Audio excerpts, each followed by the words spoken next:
Hi, and welcome back to This Week in Voice, our second week on YouTube. This is Season 3, Episode 16. My name is Bradley Metrock. I am CEO of a company called Score Publishing based in Nashville, Tennessee. Our sponsor for this episode is Magic & Company, a premier agency that has helped many top brands find their voice.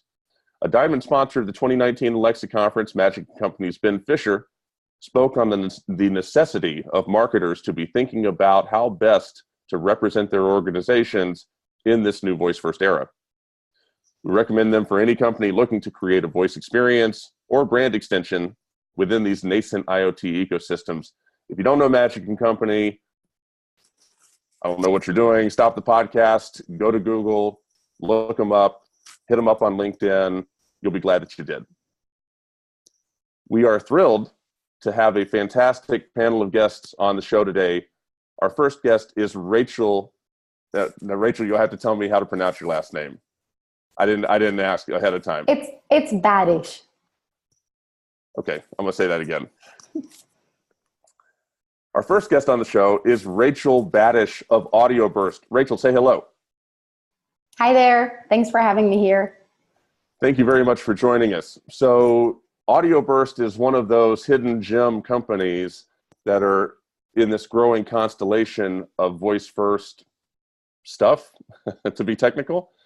Share with us what you do, and share with us who you are. Yeah, sure. So hopefully not so hidden from now on. Audioburst is making audio searchable, to make it simple, or as you said, technical.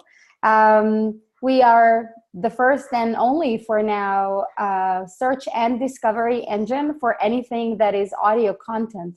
So basically what it means is that we are listening constantly to hundreds of radio stations, thousands of podcasts.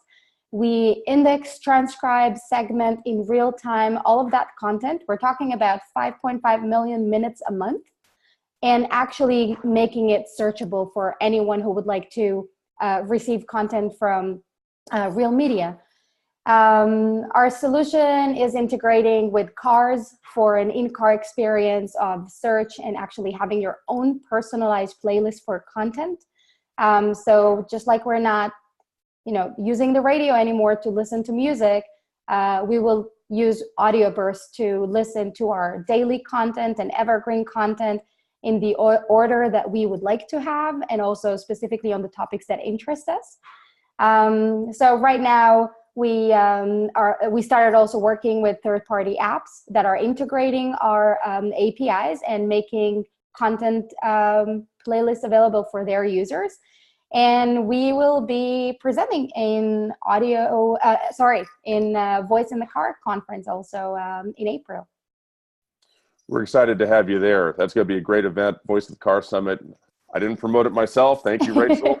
Although I normally don't need an invitation, the Voice of the Car Summit will be Tuesday, April the 9th out in San Francisco with Audioburst. Honored to have you all join us. Honored to have you join us today. Thank you very much. Thank you. Our second guest on the show is Mark Webster of Adobe. Mark, say hello. Hello. Mark, thank you for joining us. This is your second time on the show. Honored to have you back. When we had you before, you were hailing from SaySpring, which was acquired by Adobe. Walk us through who you are, what you do for Adobe, and maybe a little bit of your journey between then and now. Paint us a picture on what you do. Sure. It's exciting to be back. So my background is in product design. And I had spent most of my career building different digital experiences. And sometime around 2016, started to work with Alexa and realized that we needed design and prototyping tools. The creative community didn't have access to the medium of voice and audio to use in their work. So I came up with the idea for SaySpring. We launched SaySpring, built up the team, and it was a pretty quick journey. We joined Adobe last April, about a year and a half into the business. And then here at Adobe, sort of the same mission of bringing the creative community, access to voice. In October at our big annual Creative Cloud conference, Adobe Max, we introduced voice prototyping into Adobe XD, which is Creative Cloud's solution for design and prototyping. And we've been working on rolling out additional features in XD. And over time, I think you're going to see some big and exciting things in the world of voice and spoken audio from Adobe. Such a tease. That's right. Mark, thank you very much for joining us and being part of this with us today. Yeah, thanks for having me. With that, we'll get to the news. Story number one, our VoiceBot.ai story of the week. VoiceBot.ai, giving voice to a revolution. I say this every week. I'm probably going to keep saying it every week. Great news and commentary site for voice. If you don't know what that is, you are not doing yourself a favor. Alexa Accelerator, powered by Techstars, is back for a third cohort. So this is welcome news. This comes on the heels of having a panel at the Alexa conference where Rodrigo Prudencio of the Alexa Fund and two of the companies, Pulse Labs and Jargon, that have been part of the first and second cohort, respectively, of the accelerator, were on stage talking about their experience with it. This is good to see, and certainly some big news. Rachel, I want to start with you. As you looked at this announcement, and from your role with Audioburst, look at what Amazon's doing to invest in voice in this way. They're investing in voice in many ways, but investing in voice in this way. Share with me and the audience your thoughts, just as it relates to Amazon's ecosystem, and your thoughts on just the value of this sort of investment in young companies and startups as voice continues to grow. Yeah, so I actually think it's really great that Amazon is continuing with the acceleration program that they started offering 1.5 years ago. I think it was the first cohort, and again, it proves only that both Amazon Alexa or Google Home, and as we can see, actually Siri, they just can't make it by themselves. So there has to be some kind of an ecosystem of other innovative companies offering services that are complementary to what those big brands are offering. And I think it's actually very clear to see how, Siri, that is not doing it, and doesn't let us go in, doesn't let us do the stuff that we would want to do, just like it's done on Alexa and Google, is kind of disappearing from the market, or at least not ramping up as we usually expect from Apple devices. So I think it's a good sign for developers or voice companies that are now on the rise. I think it's also a good signal for investors, again, to see that Amazon Alexa continues to support those initiatives, and that voice is becoming one of the things that we're still investing in. I think from an investment perspective, we do see some investment in the voice industry, but due to kind of low ROIs for now, investors are still very, I would say, sensitive to voice companies.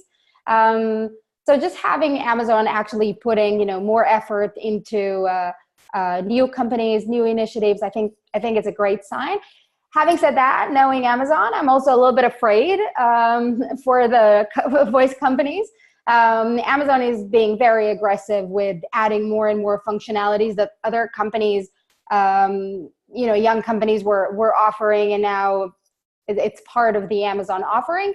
So I would keep my eye open when I go on that cohort and take advantage of that great ecosystem. It's an interesting point. We haven't seen the equivalent of an Alexa Sherlock scenario, I don't think, yet. No, well, actually, that's not entirely accurate, but we'll come back to that. Mark, your thoughts? Yeah, so in general, I'm a big fan of accelerator programs. The Alexa Accelerator is powered by Techstars. I had a startup prior to SaySpring that we had run through Techstars.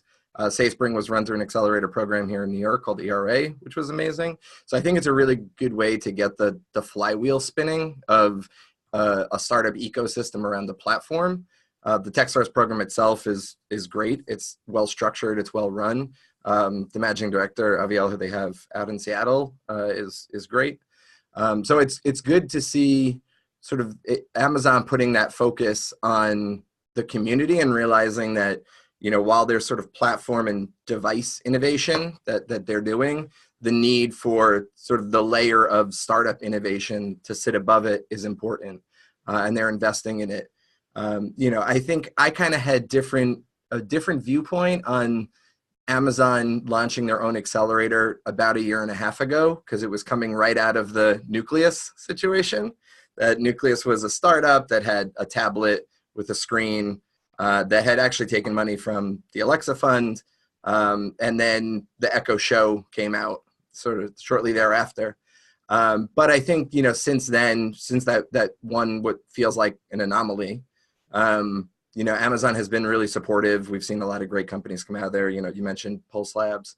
I think what they're doing is really interesting. And I also think that, you know, they've shown themselves really open to working with other platforms besides Alexa as well. So I think it's a good proof point that, you know, Amazon sees the need to get that ecosystem going, to sort of play nice with everybody, right? We've seen them integrate with Cortana since then, right? So we've seen Alexa present itself much more as sort of a ecosystem player. And so seeing this third program get kicked off, I think is going to be great for the platform, for users, and for startups. Yeah, the Nucleus was one, and then, you know, it wasn't an accelerator company, but you think about what happened with Adam Marchik, and I forget the name of his company. Alpine? Yes, where they were doing the ads, and then that stuff got shut down real quick. I mean, I don't mean to laugh. I mean, it's just one of those things. You know, you never know. You can dance with the juggernaut, and you don't know if it's going to step on you or not, intentionally or accidentally. And that's just a reality all of us in the space deal with. I think that's the game you play when you do startups, though, right? Especially, there's a lot of benefits to building a company on top of somebody else's platform, but platforms change, right? In the startup ecosystem, we call it platform risk. Of, you know, there were lots of great gaming companies like Zynga that came out on top of the Facebook platform, that were built on top of the notifications that they put in the news feed. And then as soon as they change notifications, the ecosystem changes, right? So that's part of the trade-off, I think, of having a platform to play in and to build off of, is you accept the risk that things are going to change, and you have to, you know, move quickly and adapt quickly to that. I want to ask both of y'all a question about something that I think is the most striking thing about what Amazon has done. It's you know, yeah, there's a lot of aspects. There's a lot of things you can point to with this accelerator, you know, over this third cohort now, that are interesting. But to me, the most interesting thing is the incredible diversity of the companies that they select. They have this incredible sense of self, I guess, is what how I would describe it, on what they want to be doing with this program. And, you know, I think the first company that they got on board was Novel Effect, which has gone on to soaring heights, and still has tons of progress to go, you know, tons of milestones that we'll be able to see out of them. But companies like Sensible Object, that produced the first board game enabled with Alexa, and even in the second cohort, like Jargon, which does the localization and translation stuff. They're reaching across all sorts of different capabilities, almost as if they're trying to communicate to the marketplace and succeeding in communicating that, hey, Alexa can do a lot of things, and if you're not paying attention, you might be missing it. Any particular thoughts on that? Do you agree, disagree that that's a valuable thing? What are your thoughts? Either one. So I'll start by saying that I think it's a great change that we are seeing right now, comparing to, let's say, 3 years ago when voice just started. I was at a different company. I remember when people were telling us, yeah, that's nice, but I don't see the use case. And, we were just bringing them all kind of ideas of, crazy use cases, right? Of what you could actually do it. And today the whole conversation has changed. So today is like, oh my God, where do we start? There's so many things that we can do with it. So how do we prioritize? And I think that seeing all those kind of different companies joining into the accelerator and really offering a full range of, from maybe also a little bit of a hardware and then navigation and then stories, I think it brings a good story to the table also that, voice is everywhere. I always like to say, voice is very natural to us. This is how we talk. This is how we communicate. We kind of shifted into writing and texting. And it's funny that we have to learn how to use voice again, especially when we communicate now with, computers. But that's like, it's not going to be hard for us. Maybe it is also hard for us to communicate with other human now, but definitely an issue also with those computers. So seeing that huge ecosystem and, reading all those stories about different solutions that are coming up that involve voice, I think this is a great sign. I really think we're still at the very beginning of, just the voice interaction revolution that we're going to see out there. Again, there's the, very clear use cases, kind of like what we had with smartphones. So at the beginning, we had the very clear use cases. We were looking for that killer app that is going to change our lives, and we're not going to be able to, not be with the phone. And people are still searching for that. I think some kind of quick links, right? So what's the weather? Tell me the traffic, the news. Those are stuff that we like to use. I think car is going to be a huge component of how voice activation is actually being used. So anywhere where we're screenless, handless, which again, going to be very interesting once we get into autonomous cars where our hands are back and we could look at screens. So it's going to be a very interesting phase to see how that impacts the voice-only interaction. But again, going back to the story, I think the more people will, let their mind go free with looking for other things that they can connect, the better this industry will grow. Coming from Audioburst, we give a whole different perspective. So we're kind of bringing the classic audio experience into this new interactive component. So I think that's also thrilling for us to connect audio and voice also in that one interaction. Mark, going back a step, you mentioned, as I did, Pulse Labs, and just to put a button on this, one of the other things that's interesting, which I think that you can appreciate having been acquired, multiple times, including recently. Thanks for that 1.5 years of work you put in on SafeSpring there. And I called this out. I asked all three of them this question at the Alexa conference in the panel. Is it not odd that Pulse Labs had investment from Google and from Amazon? And I always get it mixed up which one came first. But there was a ton of potential. I mean, that stuff gets weird all the time. An investor doesn't like another investor on the cap table. They take a walk they walk for less. And yet, even with as much as Amazon and Google have on the line with the success of Alexa and Google Assistant, they both co-invested in a company, and I think that's noble. Your thoughts? I like the noble piece. Yeah. So my personal experience is I think it can be risky to take corporate venture money, depending upon like who the investor is and what the space is.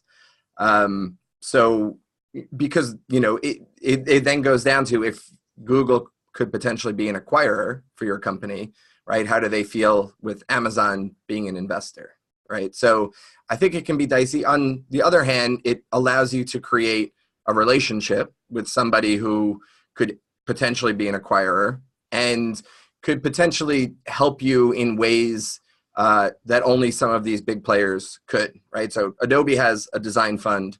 We invest in companies or in various spaces. I mean, I think one of the benefits of Adobe is like we have kind of had this history of being platform agnostic.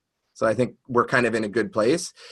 But when you look at sort of what's happening in big tech, I mean, everybody's sort of racing after the same spaces, right? Everybody has a cloud strategy and is going after a cloud strategy. So there's bound to be some overlap. And so I think that for startups, you just have to make good decisions and accept those trade-offs, right? I'm sure Google has acquired plenty of companies that were built on top of AWS, right? Like, it's just kind of the reality of where we are, I think, with the big tech world.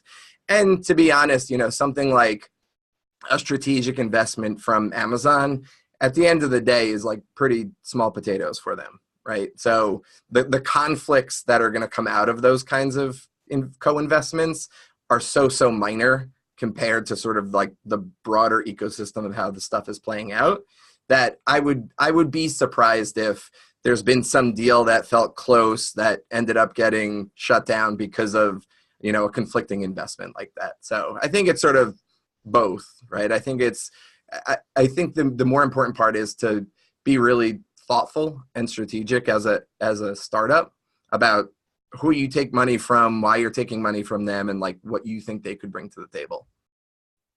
Well put. I just want to comment on that very shortly. So Sure.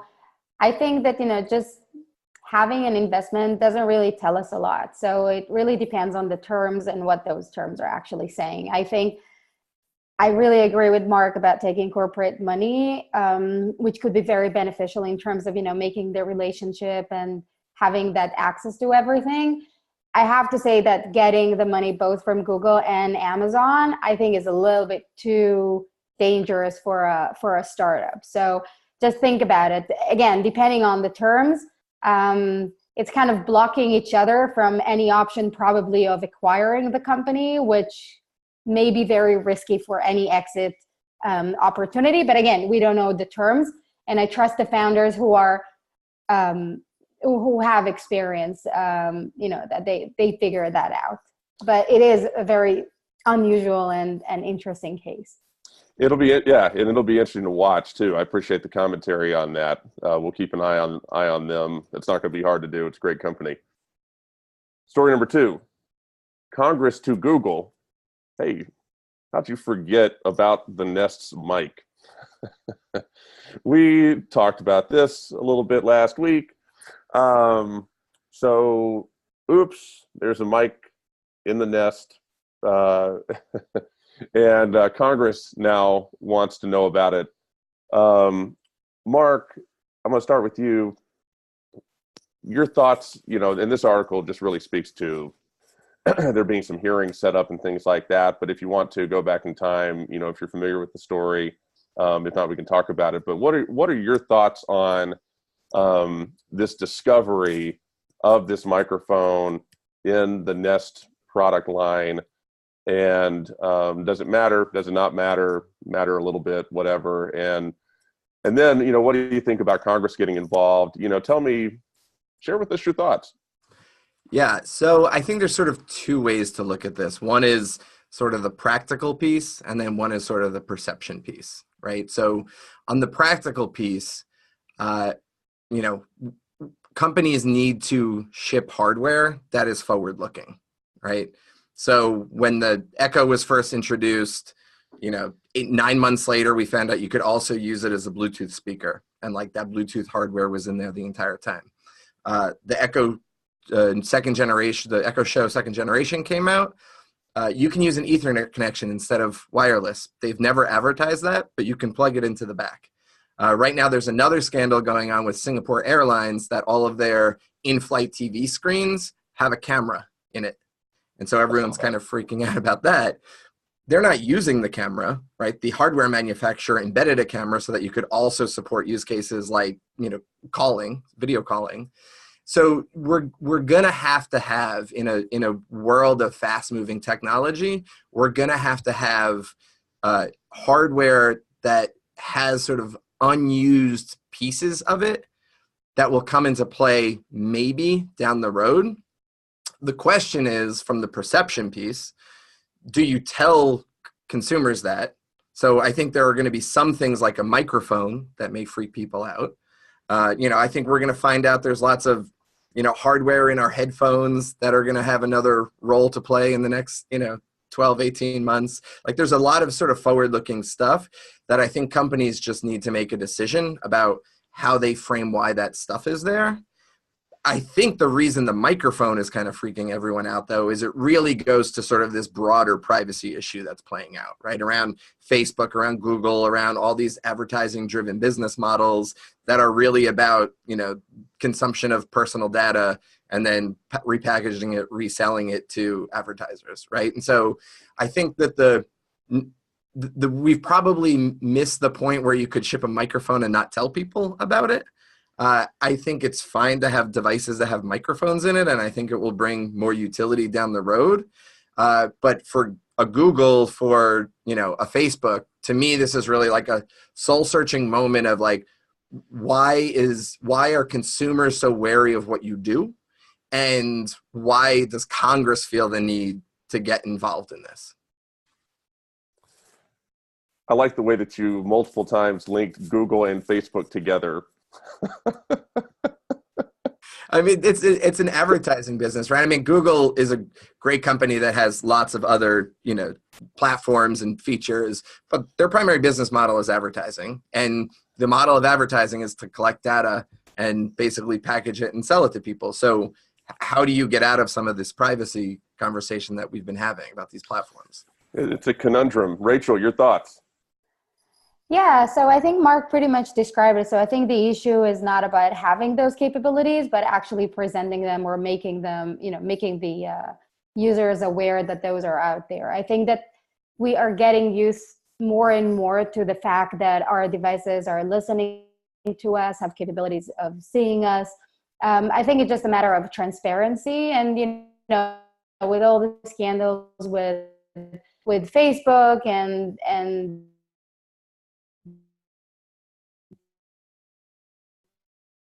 issue in privacy and GDPR, I think it's very important for those companies to understand that it could get there where users will say, you know what, thanks, but no thanks. And it's not because the user wouldn't want to have it, but they just would want to be aware of what they're using. So I know a lot of people who have Alexa devices or Google Home devices, and they're muted most of the day.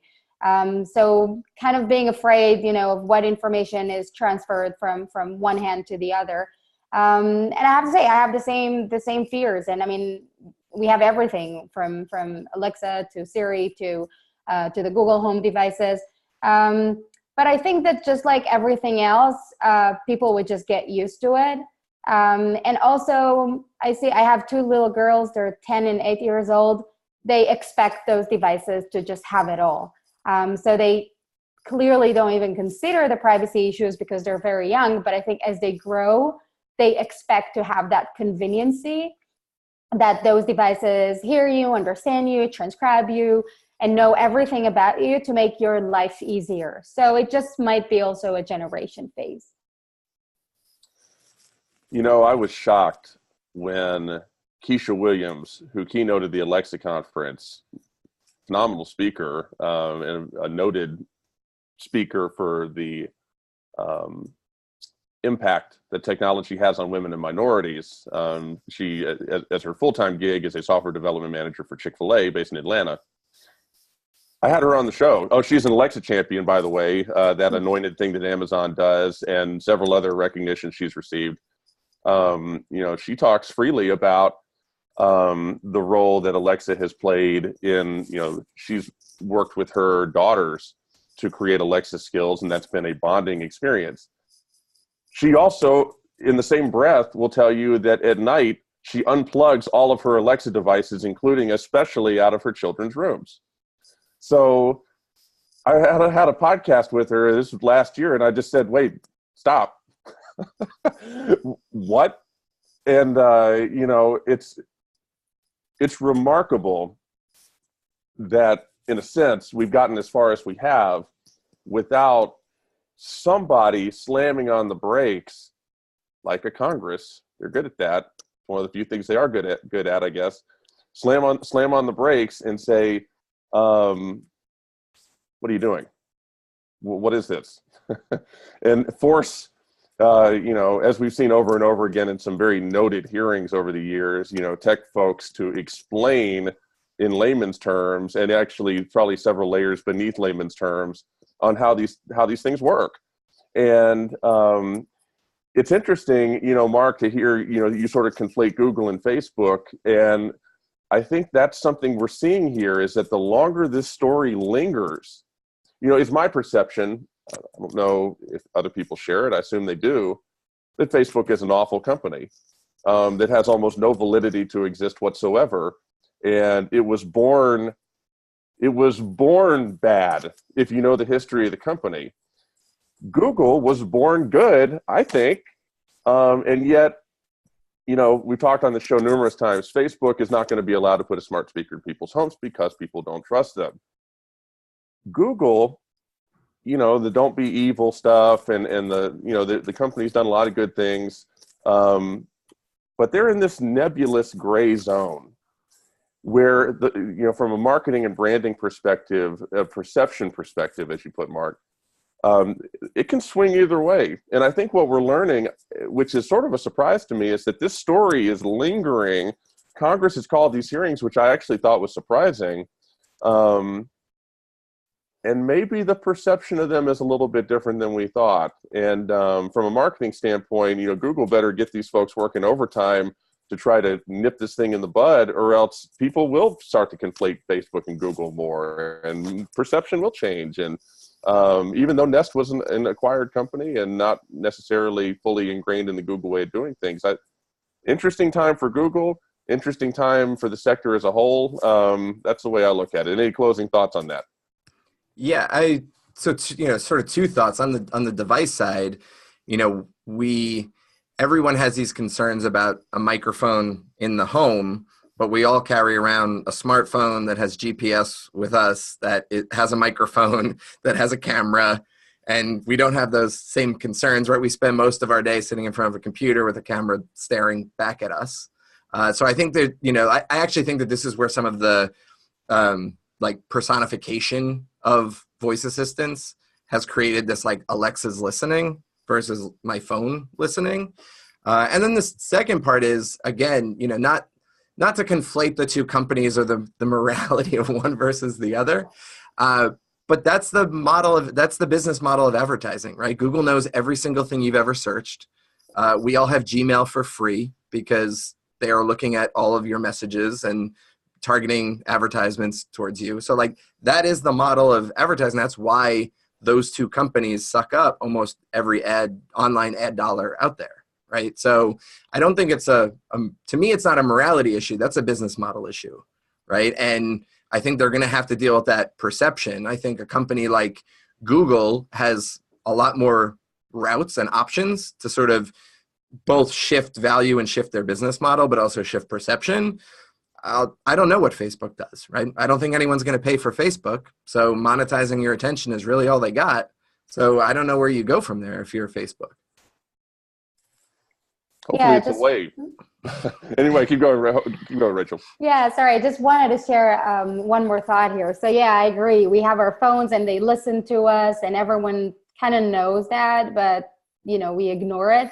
And I actually don't understand how Google gets off with, being criticized or hated more than Facebook. I mean, come on, Google is just tracking everything that we do on our browsers, on our, experiences when we're online. They know everything. So maybe it is the personalization or personification of those devices that makes us feel like, oh, that's a person listening to us, as opposed to, okay, they're just, tracking us online. So that's I think a very interesting thought, but I think Google is not or isn't less evil in tracking us and knowing what we do than Facebook.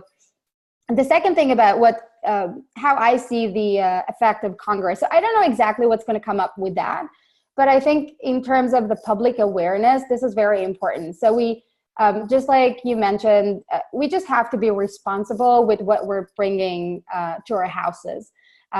Just like on-demand TV is dangerous. I mean, I have kids, they can have access to anything, but we are responsible parents. And, currently we have some technologies that can help us monitor that. And it's just the same with any other device that we bring in home. So maybe that will help with getting the public to be responsible about that.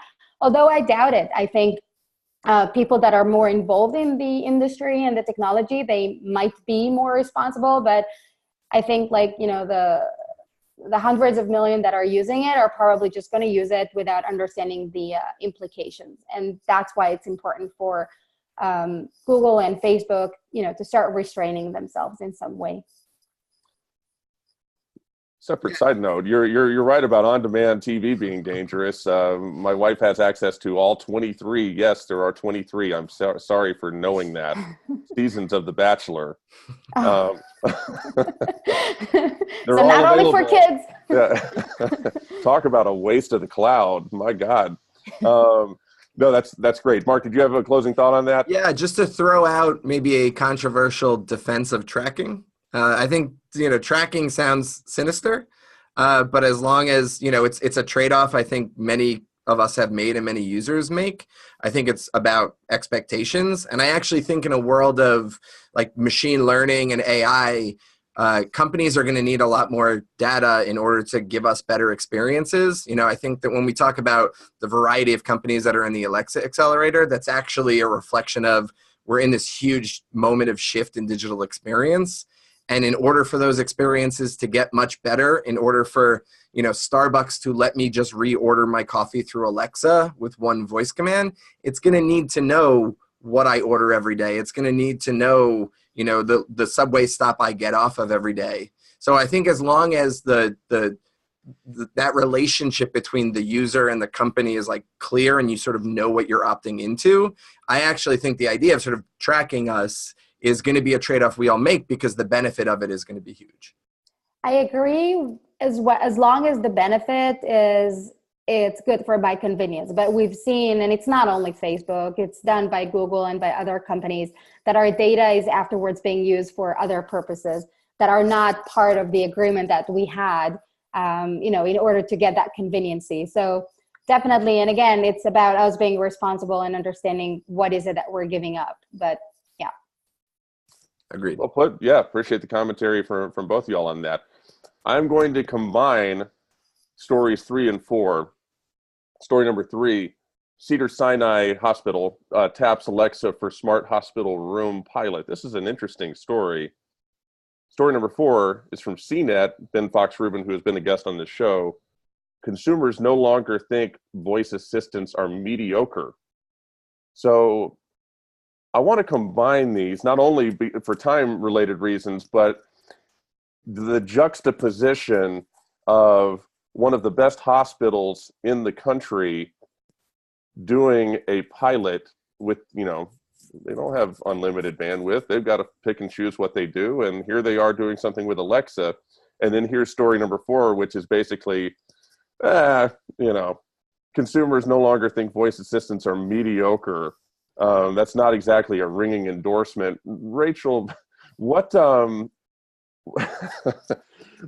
your thoughts? What, if anything, stood out more than anything else to you across these two stories? But more importantly, from your position at Audioburst, you are agnostic across the different smart speakers. You're just looking to see where the opportunity is to leverage the capabilities y'all have. What is the state of voice assistants and smart speakers? Is it mediocre, barely more than mediocre, worthy of Cedars-Sinai? Where are we? So maybe I'll start by connecting the second story to the third one. This is really scary. I mean, I read the story and I'm all in favor of having those devices everywhere, especially, the elderly hospitals, places where you need to have that connection. And also, it also improves, it makes the hospital staff more efficient.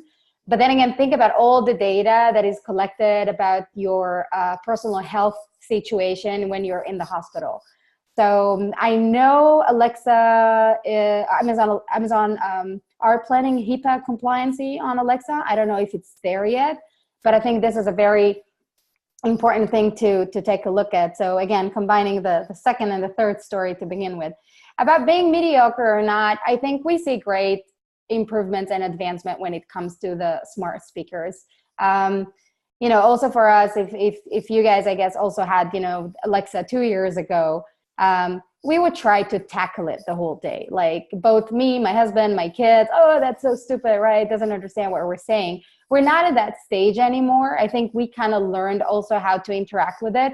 And it keeps on surprising us back. So a lot of things that we would never expect it to do 2 years ago or 6 months ago, that is now actually working. So I think that all in all, people are still a little bit skeptic, or maybe understand that we're not fully utilizing the experiences. So it's not HAL 9000, but we're still getting to the point where it's getting better. It helps us achieve our goals. And I think that examples like, you know, seeing hospitals taking on this initiatives, schools, a lot of schools in technology. My daughters, they have a Google Home at class. So I think we are heading in the right direction. And I was pretty surprised to see that that article. Actually, I thought people are a little bit more supportive now of those smart new speakers.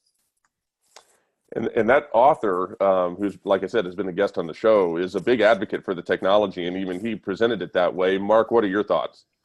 What a good goal in life to just be mediocre. So to be fair, so Adobe put out that survey and those numbers. I'm pretty sure the terms were like somewhat well, work well, and the mediocre was the writer's spin on that. I mean, the numbers are kind of bananas, right? It was 28% of Americans had a smart speaker last year, and 36% have one this year. And 75% of those people use it every day, right? So I think that from the utility perspective, like this ship is left, right? Like people want this, people want the convenience of voice, right? And I think to the earlier point of when we first got these, there was a certain amount of novelty and people were almost kind of trying to break the experience. But I think as users have gotten more familiar with it, and companies have done a better job creating good voice experiences, right? You know, I mean, we came to Adobe to build a design process around creating good voice experiences. So they're continually getting better, both third-party applications and, you know, the core assistants themselves. So I think it's a good indication of sort of where things are going. I think for the Cedars-Sinai story, one interesting detail is that company came out of a Techstars-powered accelerator that Cedars-Sinai did, that very similar to the Alexa model. And so it was like a good model of innovation of how to bubble things up, right? And so, you know, to your point, they decided to do this because they had an accelerator program and had seen sort of that amount of progress. But I think that healthcare is a great use case for these kinds of interfaces, you know, and as far as sort of the privacy and HIPAA concerns there, I'm pretty sure Alexa as a platform itself is HIPAA compliant now, for at least HIPAA for Business, Alexa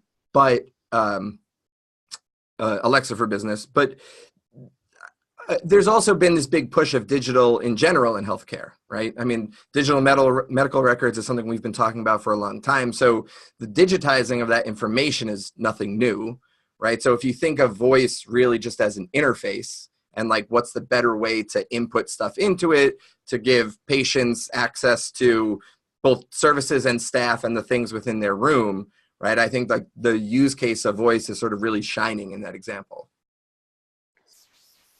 I want to comment on the last part that you said, Mark. So I definitely agree. And I think we see a lot of companies that are competing with Alexa in the health industry coming exactly from that point. So we're digitizing, it makes sense. But make sure to, you know, keep the data in a safe place. I'm not sure whether Alexa for Business is already HIPAA compliant. I know they're working on it, but I think eventually we might be seeing more of those competitors in hospitals where the hospital knows that the information is staying where it is. But it is an interesting, again, story to continue and follow. And I didn't know they came out of the accelerated. That's very interesting too, of course. We will move on to story number 5, which is Follow That Bird. I don't know what that's a reference to. I need to Google it and then That's watch a Sesame Street movie. Yeah, Google it, then watch it, please. And I assume it's bird. For the sake of that reference, I'm going to call it bird. It might be birdie, but I'm calling it bird. Bird is an Australian-designed smart speaker for children. There's a lot of interesting things lurking in this story. Super interesting to see. I think there's a lot of different ways you could look at something like this. Mark, I want to get your thoughts. Bird, I don't even know what to say. I mean, what was your take upon learning about Bird? Yeah, I want to like it. I applaud the mission. Do any of us think this is going to work, though? I mean, it's a $299 closed garden device that gets its content from discs called seeds, which is very clever, which are priced between $12 and $30. And I mean, it's only really partially a hardware business, right? That's really a content business.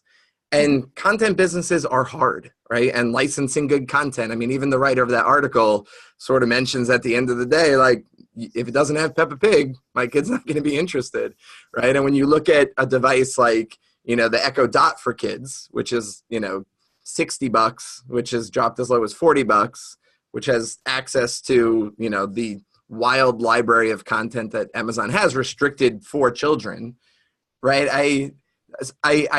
I love the idea of creating a safer space for kids to interact with digital content. I can't imagine that this is the approach that's going to deliver it or it's going to win. Rachel, your thoughts? Yeah, so I agree that the price point is a little bit too high. I'm not sure how the safe side of having something closed will pay off at the end. But I actually want to take a different perspective here about the audio composition of what the speaker is actually offering. So very different from the computer voice, even though Alexa is doing a really good job or improving or having Siri as a comparison. I think that the idea of, just like we do at Audioburst, the idea of taking advantage of existing content and then personalizing for the specific use case, I think is very interesting. And actually, I think we're going to see more and more of that. There's so much content in terms of audio that is not being utilized today. And even if you look at the Echo for Kids, those are very specific use cases or, areas like games and some songs and stuff like that. But really having the audio coming from those channels, whether video or from like the YouTube videos or from TV, I think that's a great value that we see. And I think that we're going to see more and more experiences. So audio experiences connected to a hardware. We see it now with Bose, with the new VR glasses that are coming with audio experience that is optimized to you and for your needs. So that's the part that I liked about the solution. I still didn't figure out exactly how the audio is working without the video. If I'm, for example, going to see Peppa Pig, so just listening to it. But then again, I mean, podcast is doing really great, and I never expected that 4 years ago. So I guess audio is changing, although we are taking a video right now. But people do enjoy listening to stuff without seeing them. So I think it's a cute toy. I think there are a couple of more like that. Price point is pretty high. But I like the combination of audio broadcasted through those speakers.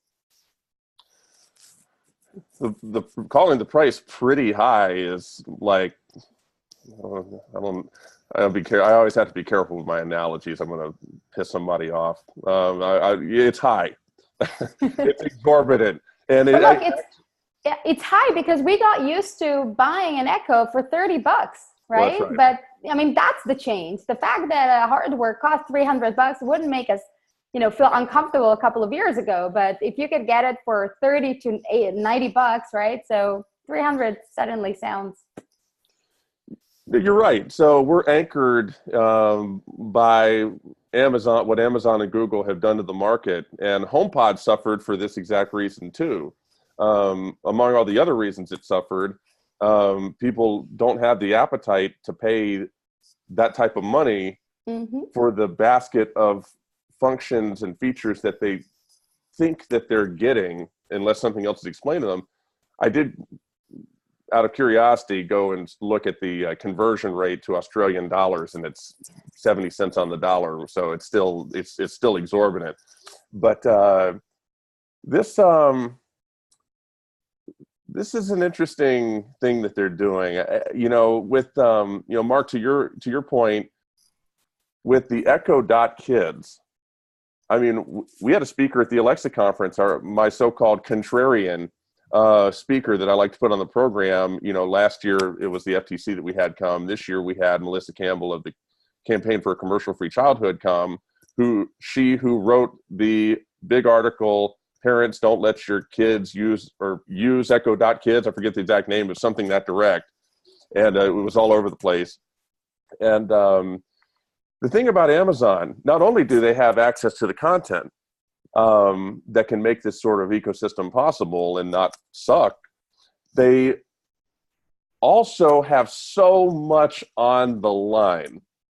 If there's stories coming out about children being exposed to something that they shouldn't have been exposed to on the Echo Dot Kids that you're charging, 2 to 3x the amount of a normal Echo Dot for, that you put in all these colorful colors, they might as well just walk outside and set themselves on fire.